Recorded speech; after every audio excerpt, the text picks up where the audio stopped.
My name's Mary. I'm here to teach you about some baby CPR, and hopefully in our next 20 minutes I'll also cover the child CPR, and then we'll quickly finish off with a little bit of choking as well. Not the how to, the what to do in the event that your babies may come across a choking accident at the same time. Has everybody here done first aid before? Quick, tell me.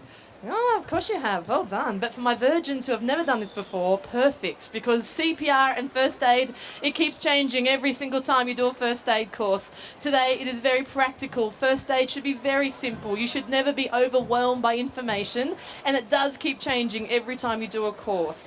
Today, you will learn that in the unfortunate event that your baby stops breathing, if all you ever remember is that you push and you breathe and you do not stop, that's the best CPR you'll ever do.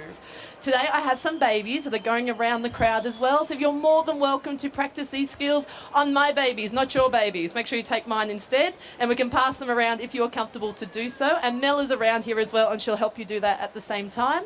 The one big thing to start with, when I say baby and when I say child, in first aid, I mean a baby is only a 0 to 1 year old. And then your child becomes, at the age of 1, they become a child, up until the age of 8 only. When your child becomes 8, they class them as adults in first aid. So 9, 10, and 11, they're big. You treat them exactly like you would yourself, but never in your life tell your 8-year-old that they are an adult. It's just nice to know for first aid only. My son's 8. And the only difference is that CPR does keep changing. Baby, child and adult CPR, it is all pretty much the same. You push, you breathe, you don't stop until the ambulance turns up, or they actually do start to breathe at the same time. Common sense tells you though that when you're working on a little baby, is it 2 hands? Who knows? It's 2 fingers. It's universal law. You only push with 2 fingers. It is the same spot. You push just as hard. You push the same number of times, but it's only 2 of your fingers. What about your child? Here's my child. Your children should look a little bit different to this. It's 1 hand, it's 2 hands, but you push just as hard as you need to, but you start with a hand and then you go to 2 hands. What about for my husband? What do you do if you're an adult? When it comes to that baby, like I said, 2 fingers, a hand or maybe 2 hands. And then the other big difference is if you're going to breathe into your baby's mouth, when they stop breathing, just know that your mouth is huge. Their mouth and nose is very tiny. So you put your whole mouth over their mouth and nose, and your baby's lungs are only this big. So when it comes time to breathe into their mouth, you only have to fill a hole this big, and that is it. So it's a puff of air. The bigger we get, the larger our lungs get. So we breathe a little bit more, and again, a little bit more as well. The other difference, if you are ever at home and your baby stops breathing, you will know from across the room that you have to do CPR on them. We often say you look, listen and feel, you'll figure it out. Are you breathing? Are you not breathing? But the second a baby stops breathing, they tell you because their face will turn blue. Blue means no oxygen. No oxygen means you just start breathing for them. So I would love you to run into that room. You see that the baby's face has changed colour. One thing about a baby, you pick them up. You'd never leave them where you ever found them. And a great way to hold a baby who needs your help is underneath your arms like this, and now you can start doing CPR and walk them to your kitchen table, your kitchen bench, put them on a hard surface, and here is where you keep doing CPR. You call the ambulance and you don't stop until they wake up or the ambulance turns up at the same time. Instantly, if you see that baby's face has turned blue, always look inside the mouth. Look for food, look for liquid. Why have they stopped breathing? If you need to, with 1 hand, you clean this out as best as you possibly can, and then instantly, if your baby needs oxygen, your mouth goes over their mouth and you give them 2 puffs. It can be 3, it can be 1.5, but the books will tell you, you do 2 puffs straight away. These are your babies, you would not care. Your mouth goes over their mouth and you just give them those 2 quick puffs of air as well. Oh, my lovely sister Mel. Today I'm going to use a face shield because I just don't want to share the love with my mannequin. In real life, you would not care whatsoever, okay? So for us today, 2 puffs. Make sure the chest goes up and down, and if your baby does not wake up, then you instantly start to push. Where do you push? Where do you push on your sternum? It's in the centre. We often used to say, find the top, find the bottom. The top of your sternum is where your collarbones meet in the middle. There's a little hole. You can feel that right there. You then walk it down. There's a little bone. If I breathe in really hard, I can feel that bone. If you're wearing your bra strap, you might find that it's actually underneath that. For my guys in the audience, can you feel it? You got it on? You'll find that you can feel that little bone there. You just have to find the centre. Easiest way on the planet. I never have time to take my baby's clothes off. I know the centre of the chest is exactly where your armpits meet in the centre of your chest as well. So you line up those armpit marks and it always meets right in the middle. Same for me, same for my baby, same for my child. It's straight across the centre. And I already said before, it's only 2 fingers. So once you find the centre of that chest, 2 fingers only. And the sad part is you have to push hard. You have to now push as hard as you can on your child's chest. You will never ever touch the table, but you have to give it everything you've got. And the rules say that however wide you are, you always have to push a third of the way down. So my baby is that wide, hence why I need to push about that deep. If my child's a little bit wider, then a third is about that much. If your husband is this big, what's a third? About that deep. You have to give it everything you've got non-stop, and you would never stop until help turns up. You will never ever hurt your baby. Whilst you're pushing on your chest, you're doing the best you can to keep them alive. This will never ever hurt them. You're simply helping them. So you keep going as best as you can. Now, how many do we do? Who's done this before? How many compressions? Oh, it used to be 5, it used to be 15, but now the book tells you you have to do 30. It's completely increased again. So we sit here very consistently, nice and strong, nice and consistent, and we push out 30 compressions. When you reach 30, you go back, you do 2 breaths of air, you go back here again, and you do 30 more compressions. And the rules say you push, you breathe, you push, you breathe, and you do not stop until my baby wakes up or the ambulance turns up straight away. Now, when the ambulance turns up, what's the phone number? Oh, this is not hard. It should be 000. What's the second phone number? There's 2. There's also 112. You've all got mobile phones. You can dial 112 instead of 000 and have no SIM card, no reception. Your keypad can be locked, no credit on your phone, and 112 connects you through to the police, the fire, and the ambulance as well. It's also a great international phone number, so it works outside of Australia. Your children only get sick midnight on the weekend and when you go on holiday. I guarantee it. So in another country, 112 will work to connect you through to those other emergency services. They may take 15 minutes to turn up, but as long as you are pushing, you breathe when you get the chance. That's the best thing you ever did for your baby. You have got so much more to do as well. Many of us cannot count to 30, and nobody cares if you do 29 compressions instead of 28 or you do 35. As long as you are here pushing nice and consistently, talking to the ambulance for the next 15 minutes, and probably yelling at the rest of your family at the same time. CPR should just be you push, you breathe, and that's the best thing that you ever did. Okay? If you'd like to, you can practice. My family's out here somewhere, so have a go on your hands. Don't forget to hold them nice and easily and give it as best you can on that chest, okay, which is quite simple. And if you're holding your baby, don't forget underneath your armpits is the best way of doing so, because you won't drop them. They're also very floppy, and it gives you strength until you get to that kitchen table. Would you like my baby? Again, never hold them like this. There we go. Nice little 101. Now, for your child, that's the baby. Here is my child. Fortunately, it's not too different, except the bigger they are, perhaps you don't put them on the table. You leave them where you found them. Children, they will have blue lips. Blue lips means they are not breathing. So you run across, you check to see why you're not breathing. You get rid of food, you get rid of liquid by turning them onto their side as best as you can.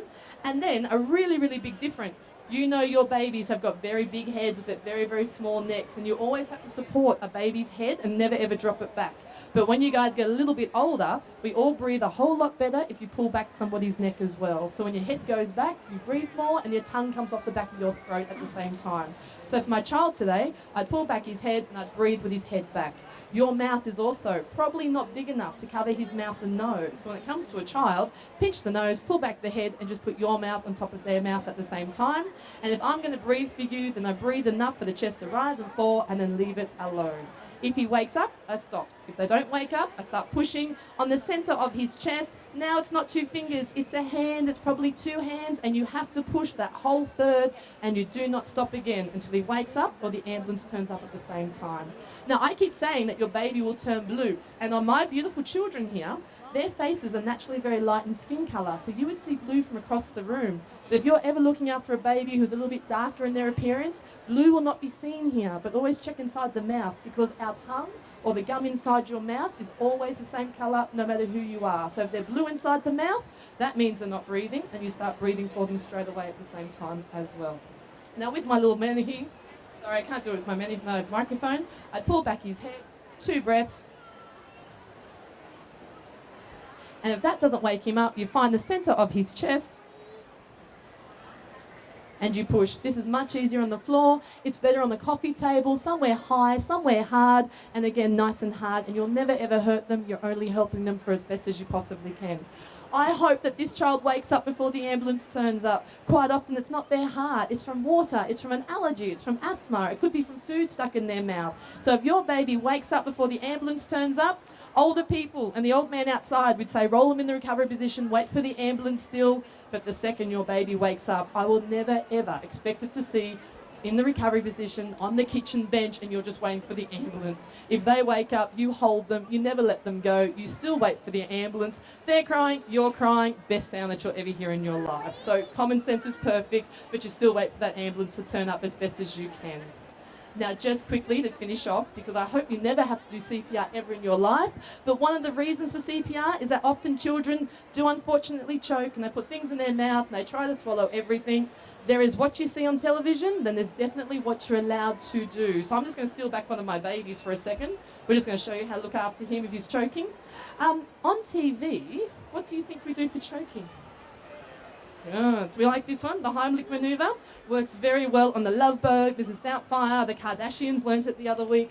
But for us, unfortunately, if you come up from behind somebody and you push on their chest, it's only going to hurt them. It's normally not going to help them whatsoever. As a parent, I know that you see your baby choking, and the first thing you do is, where does your finger go? Oh, the second you see your baby choking, your finger goes into their mouth, your head goes into their mouth. You dive in and you try and scoop everything out straight away. That is 50-50. Unfortunately, half the time it works and the other half you push it further down. And are we allowed to do this to our baby? No, not your own baby. And unfortunately, it's not safe at all. One of the best things to do for a child who is choking, first rules are, your babies are the best little vomiters on the planet. If they have swallowed something, give them a few seconds to solve it themselves. They will vomit, they will cough, and probably bring the food up within 3 to 4 seconds. So give them a chance first to solve it. But if they cannot cough and they cannot vomit, second step is always turn your baby upside down. Use your hand, go over your lap, and straight away head towards the floor. Most of the food will just fall out directly onto the floor, and that's all you have to do. But upside down is perfect. When they're finally upside down, I'm definitely going to allow you to get your finger into their mouth, and you can see it, scoop it, you get rid of it straight away. But if you cannot feel it, you cannot see it, and you can't scoop it out, what are we allowed to do next? Oh, we like to hit them. Okay, I'll never stop you from hitting them either. And when I say hit, it's not a slight tap. It's give it everything you've got. And I'm going to show you how to do that.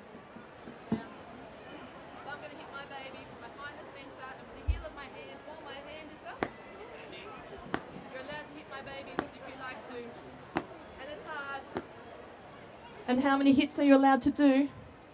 You're not there all day. Okay, it's 4, it's 5, it's maybe 6. And I hope with big 5 hits on their back, that's going to project it all over the floor. Your baby's completely fine. They'll pick it up, they'll re-eat it, and you'll continue your day. Okay, that's what's going to happen. And you're allowed to do that. But unfortunately, if it's still stuck, you've hit them 5 times and it still does not come out. Last resort, please call the ambulance. Now on the phone, they will tell you to put your baby onto a table or hold them in your arms if you have to. Your baby's looking at you, so this is not CPR, but you will find the center of their chest, 2 fingers only for a baby, and now you do one big push. And hopefully when I do this massive thrust on their chest, the air will get behind the object and try and expel it across the room at the same time. I will do 5 big pushes on their chest as best as I can, and if that still does not work, I would roll them over, hit them 5 more times again, come back and push 5 more times again. And they're still looking at me, they're still alive, and I won't stop until the food comes out or the ambulance walks through your front door. Only when they are blue, they have stopped breathing, that's when I do CPR, and I still wouldn't stop doing that for as long as I possibly can. CPR is still my best friend. I know there's something stuck, but some air getting past it or you pushing blood around is better than nothing at all at the same time as well, okay? Now I hope this is nice to know, but never ever use. Very quick crash course, We're at L17 today, so come and ask me more questions as best as you like. My children are still here. You're allowed to practice and hit them and do CPR on them for as long as you like, but I'm also here to take more questions if we can as well. But thank you so much for coming in today.